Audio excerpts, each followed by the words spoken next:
Hello student, I hope आप सभी लोग अच्छे होंगे। My name is Muskan and welcome back our YouTube channel Ashish Tiwari. आज की इस वीडियो में हम बात करेंगे हिस्ट्री ऑफ जो यूरोप हमारा सब्जेक्ट है, इसके चैप्टर नंबर 3 के बारे में बात करेंगे। हमने अपनी लास्ट वीडियो में चैप्टर नंबर 1, चैप्टर नंबर 2 इन दोनों को कवर किया है। जिसने वीडियो नहीं देखी है वो जाकर वीडियो देख लीजिएगा। और ये हमारा सेमेस्टर 6 डिसिप्लिन का सब्जेक्ट है, ये हमारे मेजर पेपर का सब्जेक्ट है। ओके, ये हमारे यूनिट 2 का सब्जेक्ट है, चैप्टर नंबर 3 है। यूनिट 2 जो है उसमें 3 चैप्टर हैं, 3, 4, 5। ओके, चैप्टर नंबर 3 देखेंगे हम। चैप्टर नंबर 3 का नाम क्या है? रूसी साम्राज्य में राजनीतिक विकास और 1905 की जो क्रांति है, फरवरी, और जो 1917 की जो अक्टूबर की क्रांति है उसके बारे में पढ़ेंगे। अगर कोई चैनल पे फर्स्ट टाइम विजिट कर रहा है तो चैनल को सब्सक्राइब कर लीजिए, इससे जो आने वाली अपकमिंग वीडियोज़ की जो अपडेट है वो आपको टाइम टू टाइम मिल सके। ठीक है, आगे बढ़ते अपनी वीडियो की तरफ। चैप्टर के देखते हैं कि इस चैप्टर के अंदर हमें क्या क्या पढ़ना है। तो इसमें जो रूसी क्रांति के जो कारण है, उसकी जो घटना है, उसके परिणामों को हम समझेंगे इस चैप्टर के अंदर। दूसरा पॉइंट है कि इसकी लैनिक और बाल्शेविक की जो भूमिका है इसके बारे में पढ़ेंगे। और सोवियत संघ की जो स्थापना है और उनकी नीतियों को हम इसमें जानेंगे। ठीक है, परिचय देख लेते हैं इसका। जो 20वीं शताब्दी की शुरुआत में ना रूस एक साम्राज्य 20वीं शताब्दी की शुरुआत में रूस एक साम्राज्य था, जहाँ पर जार निकोलस द्वितीय का निरंकुश शासन होता था। क्या नाम था राजा का? जहाँ पर जार निकोलस। ठीक है, समाज में इनकी भारी असमानता थी। किसान, मजदूर और मध्य वर्ग से ये शोषित करते थे, उनके साथ भेदभाव किया जाता था। किसके साथ? किसान के साथ, मजदूर और जो मिडिल क्लास के जो लोग होते थे उनके साथ भेदभाव किया जाता है। इन कारणों से रूस में क्रांति की ज़मीन है वो तैयार होने लगी थी। तो रूस में 1905 की क्रांति को पढ़ेंगे तो कारण क्या थे? जापान से हार और आर्थिक संकट, और किसान मजदूरों का ये शोषण करने लगे थे। खूनी रविवार मतलब ब्लडी संडे, तो शांतिपूर्ण प्रदर्शनकारियों पर सैनिकों ने गोलियां भी चला दी थी। परिणाम क्या होता? ड्यूमा संसद की स्थापना हुई थी, लेकिन जो असली सत्ता पर जार के पास ही रही थी। ठीक है, जो मेन हमारा जो राजा शासन करता है, असली सत्ता उनके पास ही रही थी, लेकिन जो ड्यूमा संसद की स्थापना हो गई थी। लेकिन रूस में 1917 की अक्टूबर नवंबर की क्रांति में क्या हुआ था? बाल्शेविकों ने सत्ता पर कब्जा कर लिया था। लेनिन के नेतृत्व में क्रांति सफल हो गई थी और जारशाही जो पूरी तरह से समाप्त हुई थी। ठीक है, बाल्शेविकों का परिचय देखना। तो ये एक मार्क्सवादी क्रांतिकारी ये समूह था बाल्शेविकी। उद्देश्य क्या था इनका? ये मजदूर और किसानों को उनकी सत्ता स्थापित करना चाहते थे। इनके नेता थे व्लादिमीर लेनिन। ओके, हमारी जो फरवरी की जो क्रांति है ना, अनियमित संस्कार, इनका गठन कैसे हुआ था? 1917 में पहला विद्रोह हुआ था।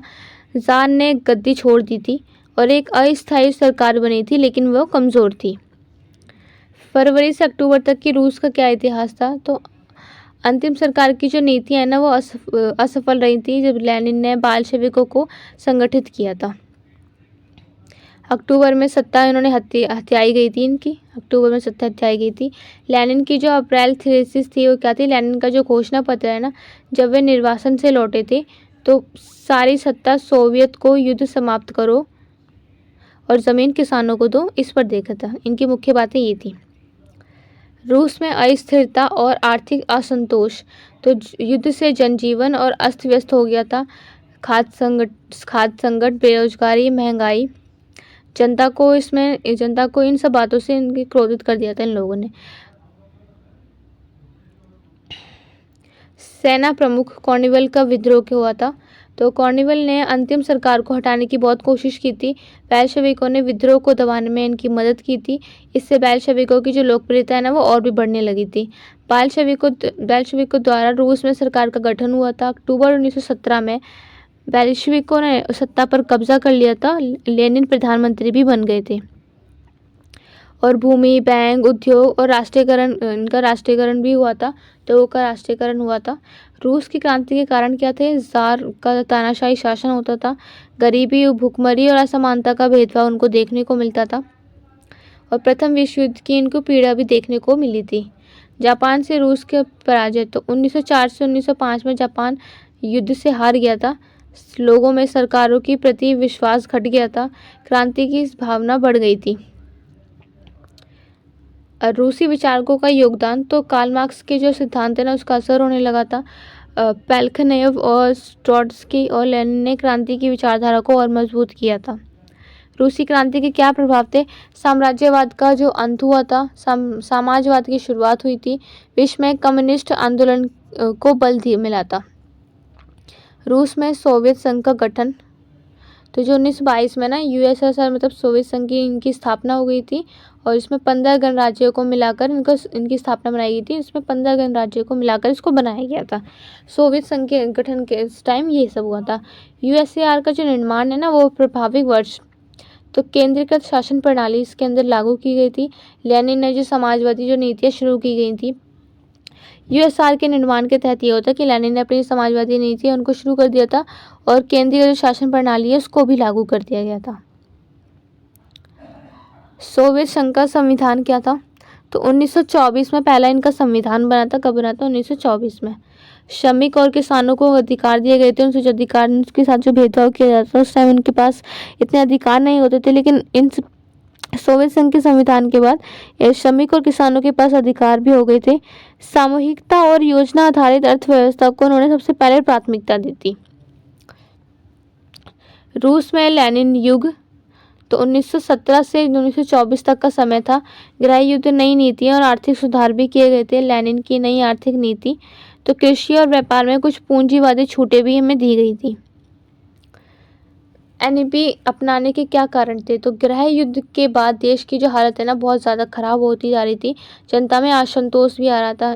युद्ध के कारण देश की हालत खराब हो रही थी और जनता में असंतोष भी आ रहा था। जनता संतुष्टि नहीं थी, वो क्रोध में आ रही थी।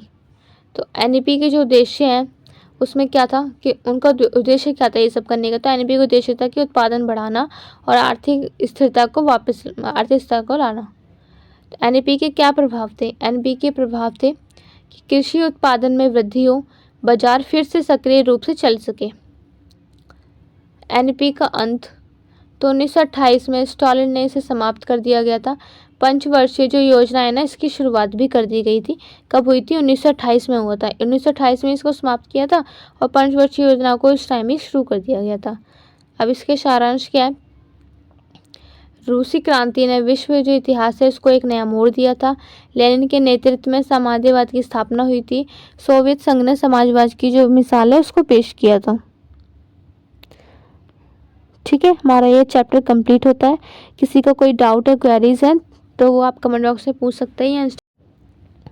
और इसकी पीडीएफ आपको हमारे टेलीग्राम चैनल पे मिल जाएगी, जिसकी लिंक डिस्क्रिप्शन बॉक्स में दे रखी है, आप वहाँ से जाकर ज्वाइन कर सकते हैं। चलिए मिलते हैं हम हमारी नेक्स्ट वीडियो में। Thank you for watching.